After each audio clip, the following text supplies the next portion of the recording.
doing well with adversity. How would you describe just the mentality of the group this week and facing a pretty big game? Well, it was a really good week. You know, sometimes when you have a game like we had where it doesn't go the way you want it to go, it allows you to really dig into some things and address some things. And, you know, when things go smoothly, there might be some things that you want to look at, but it's hard to address them because you won the game. So I thought it was a great week because we were able to see some things on film. We were able to talk about some things as a team, things that need to be better. We were able to get on the training pitch and get after it. And you know, the nice thing too is a lot of the things that we need to do, needed to correct, are things that we're going to need to do well in this game versus San Jose to get the result. So I thought it was a really good week, and I'm confident that the group will respond like we've responded all year. You know, we're a team that, since I've been here, we haven't lost 3 games in a row. You know, we've lost 2 games in a row a couple times, but we never lost 3 games in a row, and rarely do we come back and lose 2 games in a row. Typically, when we take a loss, we come back stronger, and the guys respond. So I'm hoping that's the same, because some of our best wins this year, when I look at Vancouver on the road, when I look at Salt Lake on the road, those were following you know, subpar performances. So hopefully we do the same thing in this game.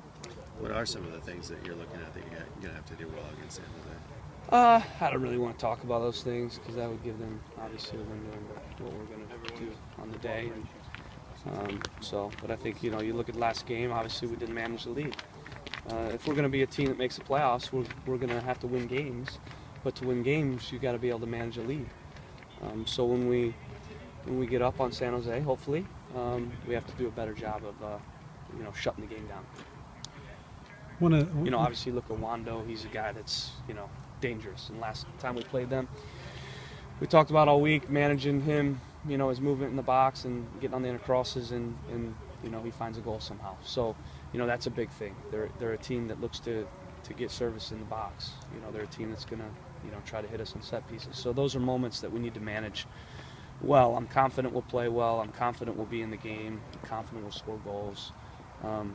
But we have to manage a lead better if and when we get the lead, and we have to defend better, you know, in moments, off crosses, set pieces, those types of things. Sorry about that. No, that's all right. Yeah, no problem. With I don't know if you're going to be playing Gaston, but he normally gets in the game at some point. What does he bring, or what is the difference between him and Diego in terms of their play on the field? You know, like every player, they have different qualities and different styles, really. You know, Gaston is, you know, more of a second striker, whereas Diego Valeri is more of a number 10 playmaker type player. So that's for me the biggest difference between the two. Gaston's a guy that when you play him, you know, underneath the striker, he plays like a second striker. So it becomes almost a 2-front. But he'll still play in the hole. He'll still find the ball. He'll still do a lot of the same things that Diego does in terms of, you know, playmaking. But he tends to play a little bit higher and a little bit more like a striker, whereas Diego plays more like a midfielder and a guy that looks to set people up. But they're similar too in some ways. They're both really smart players. They're both really technical players. They're creative, both of them. But they're slightly different in how they move and play. And, you know, like I said, I think the biggest difference is Gaston plays a little bit more like a striker. So we become almost more of a 2-front when he's in there. And yet he will defend and attack underneath, similar to Valeri. But, you know, they do move a little bit differently, and they take on a different identity. And our team takes on a slightly different identity as well. But he has, talking about Gaston, has shown some, at least tendencies for being creative, as you mentioned, finding other players. I mean, is that would you be looking for him to do a little bit more of that in this game coming up? Well, he's a prototypical second striker, you know, in a 2-front.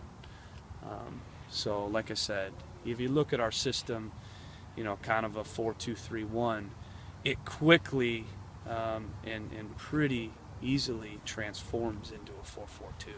If the 10 plays higher, it becomes a 4-4-2. Mm-hmm. You know, and Valeri, even though he plays more like a true 10, you know, he's scored a lot of goals and created a lot of goals. So it even looks like a 2-front at times with him in there.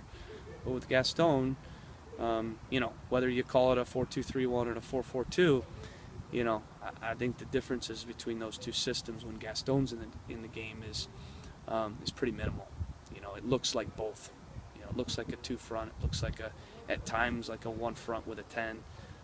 But I think it makes, perhaps with Gaston at times, it makes it hard to figure out, pick up his movement, because he does play a little bit higher. Mm-hmm. But he's also, he also fits the striker well, because if you play with two strikers and neither one, you know, plays underneath as the second striker and looks to check and find balls in the hole, then now sometimes you lose midfield and you lose the ability to drag the center backs out to open up, you know, balls behind. Gotcha.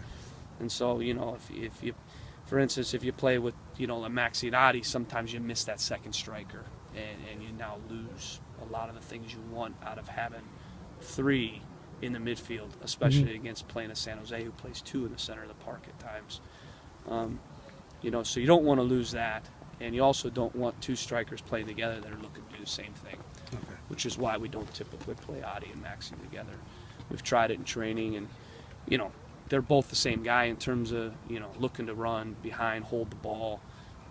Neither one really plays like Gaston or Valeri as a 10 or a second striker. Looking at the